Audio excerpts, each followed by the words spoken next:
So today we throw the spotlight on a creative powerhouse who is redefining storytelling through animation. He is Africa's most decorated animator, and his name is Francis Y. Brown. I'll tell you what the Y represents in that particular name. But he is one of the most sought after animators. I believe you've seen most of the animations on TV. Yes, today I'm going to show you that particular individual who has been the brain behind that.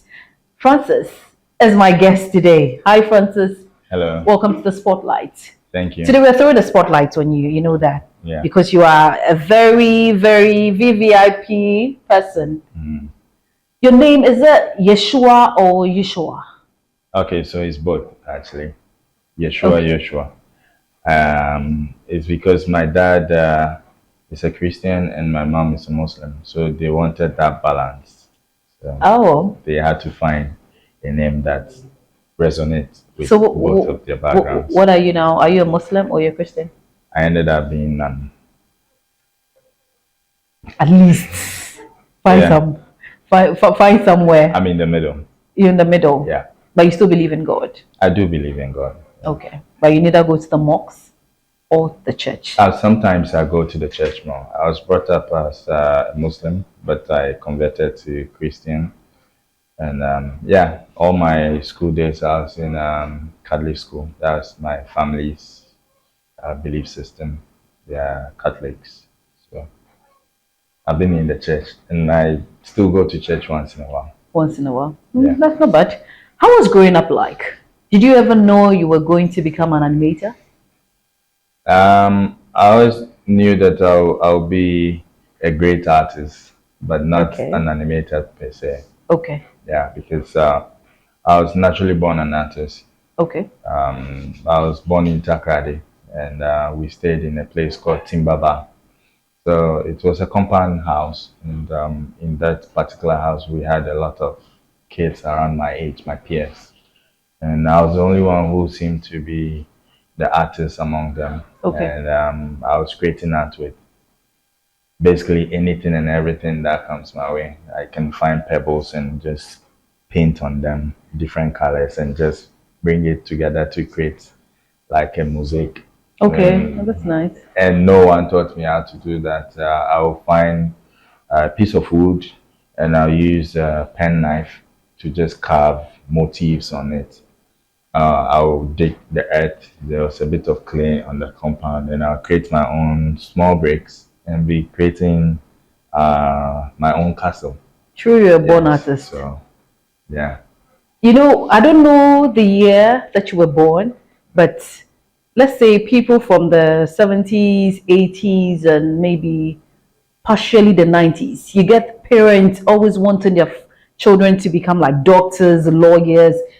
Being an artist is not something that in our culture is around those times, like the 80s, 90s, they were not really accepted. Yeah. Because parents take pride in having their children out there doing something like you're a teacher, you're a lawyer, you're an engineer. Like they fancy those names, but when art was not really there, how did your parents accept that? Okay, so it was yes, my parents, but mainly my grandmother. Okay. My grandmother. Was she an artist? She wasn't an artist.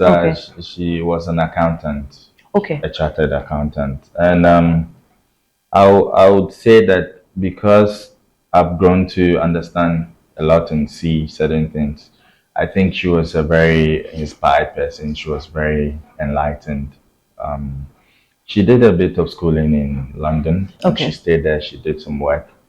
So I think she saw the culture of art and saw the power that it holds.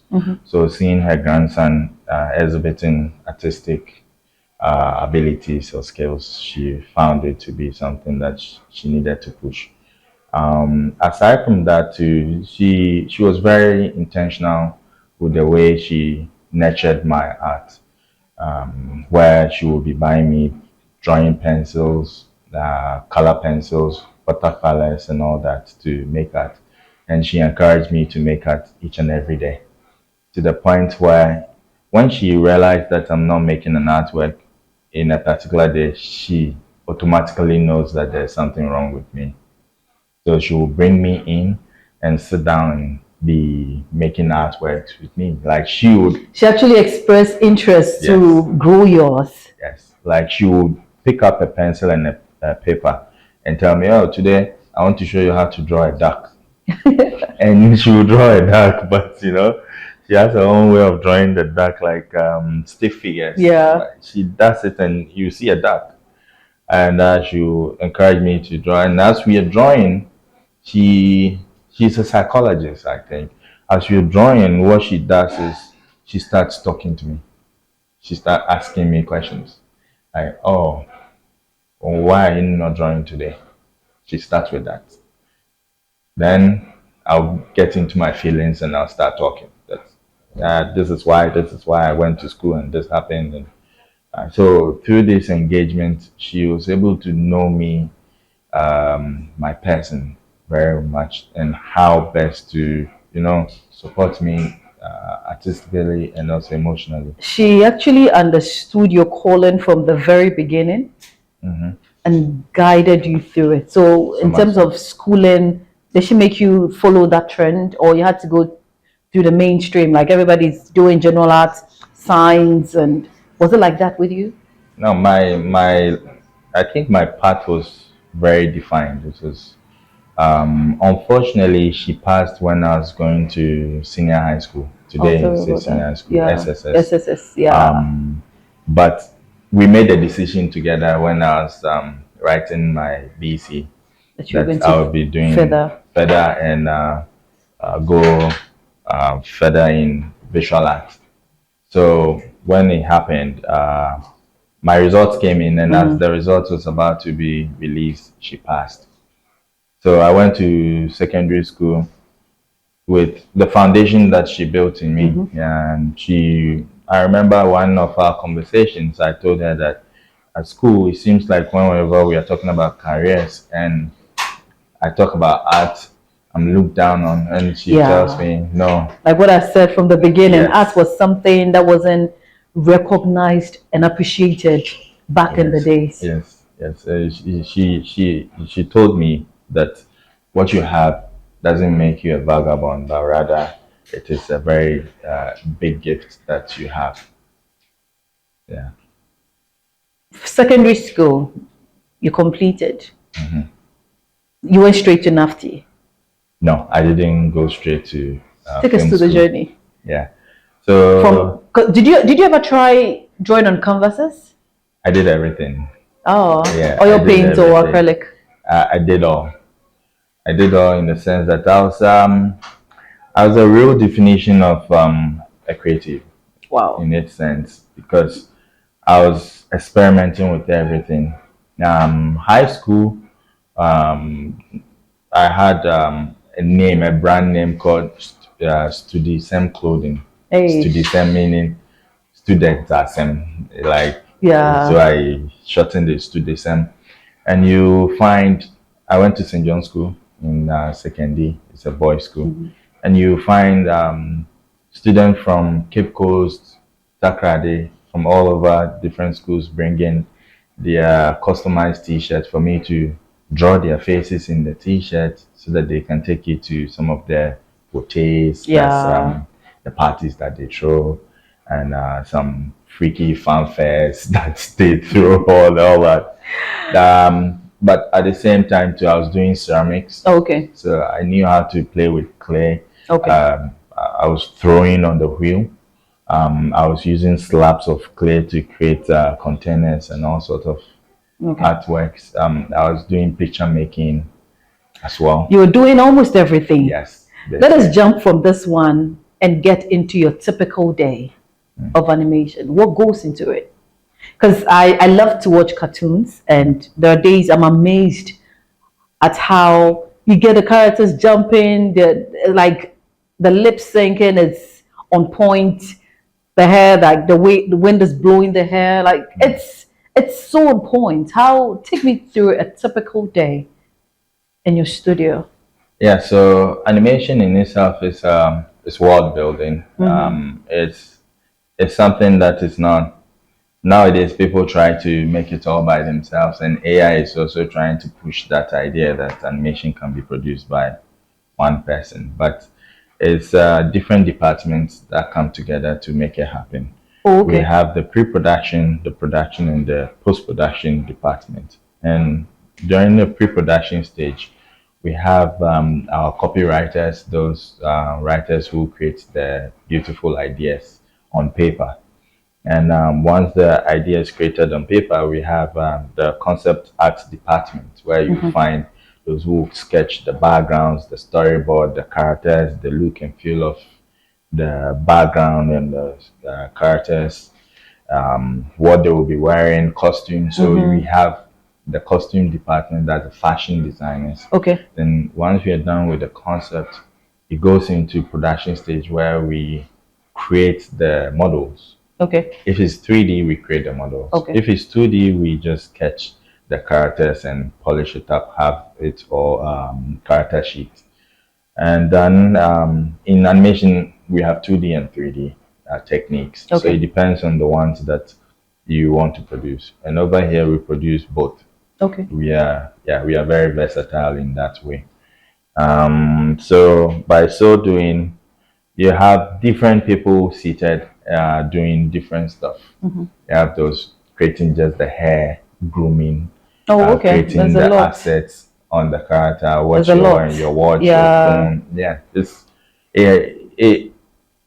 Yeah, you're creating a world from scratch. So Oh, okay, they sure. call us demigods. Okay, They sure. create out of nothing. So it involves a lot of creative minds and departments. Let's come to Animax FYB. Yes. How it started and your very first breakthrough, because I've read your profile and I know you have won several awards. I think I am tempted to believe that Agokoli Yes. was like your very first thing that shot you into the spotlight. True or false? Very true. I'm interested. Tell me how the name Animax FYB and then your very first breakthrough. Okay, so the name AnimaxFYB came as a result of me having a conversation with a classmate of mine. We were both staying in Tema at the time, then going to school at NAFTI. The very first year, first semester, I was a day student, and second semester, I became a boarder. I moved to the hostel, and Dela is his name, Dela Sabla. So we're sitting in Trotro, thinking about the near future, not even projecting too far. That just in case we finish school and or as we are moving along, we want to have a name for a company or for ourselves. What would we call, or what would you like to call yours? And he said he said he will use his nickname is Riddle.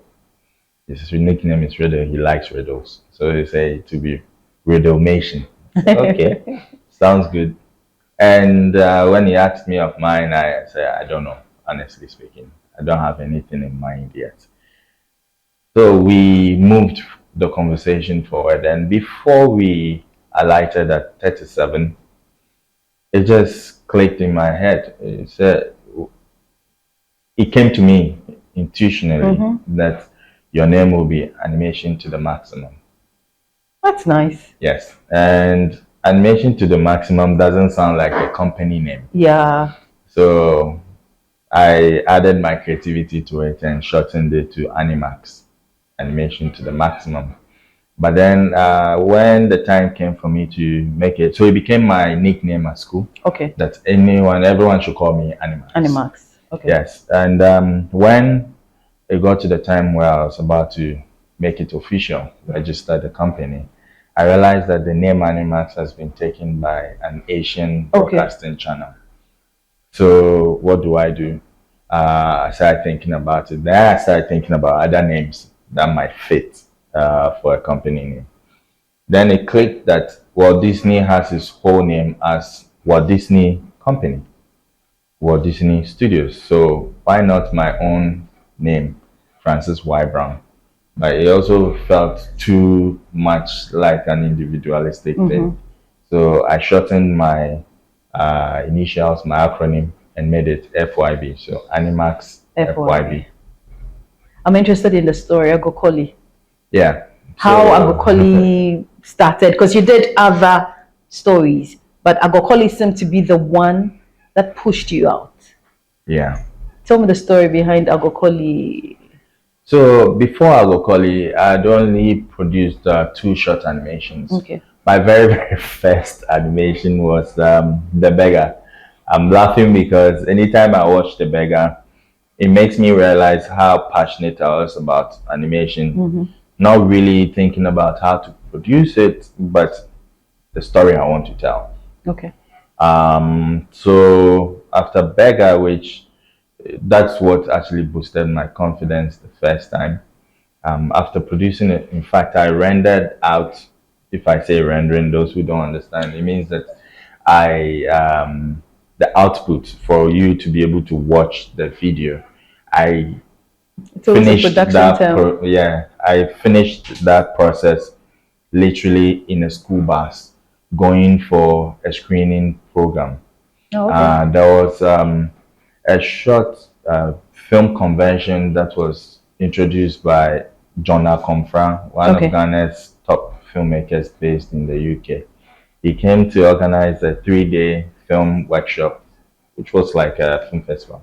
And when we went there, after screening it, everyone started clapping for me for like 5 minutes, standing ovation, clapping.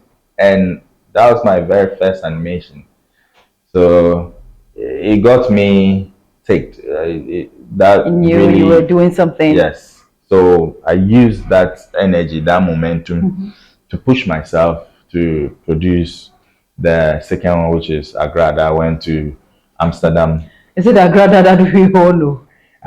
So it showed on TV3 for about 2 years. I think Agrada came before the Agrada you all know became popular, Okay. actually.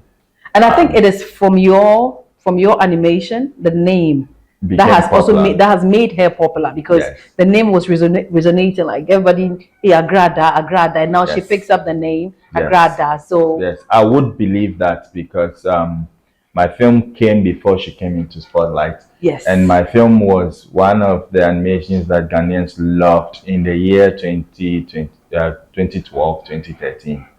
Like it was on TV3. So after Agrada, which went to Amsterdam to win Emerging Animation Country of the Year at the third world's biggest animation festival, beautiful. and I was still a student. Yeah. And it got me really pumped because then my graduation film, I need to go hard. I need to make sure that the world recognize me, and I need to also step in clean with my peers from anywhere in the world. So I started doing my research on Agokoli. And why Agokoli? Because anytime that I heard the name Agokoli, the next thing that I'm sure, let me ask you, Agokoli, what comes to mind? The ever tradition migration. Yeah. But the name itself, what? Agokoli. What do you know about him? Like in a sentence. King Agokoli. Yes. Honey, he was one powerful man who was able to lead the Evers, like made the Evers migrate from. Okay, no. So I thought you would say the powerful instead of powerful. I would hear wicked. Everyone says he's a wicked guy. Wicked. But I'm more interested about what made him so wicked, what makes him wicked, So I went behind the story, and my research started from the internet. I went to some radio stations to get more material, archival material. I went to university to meet the likes of Professor Anyidawo. I went to Volta for some oral tradition. And I also went to Togo, Benin. My research ended me up in Nigeria, basically, as a student. I gathered all this information, knowing that in a year or two period of time, I would have to produce that film as my final year project. Oh, okay. So I prepared way ahead of time so that when I'm ready to produce this, there will be no excuses.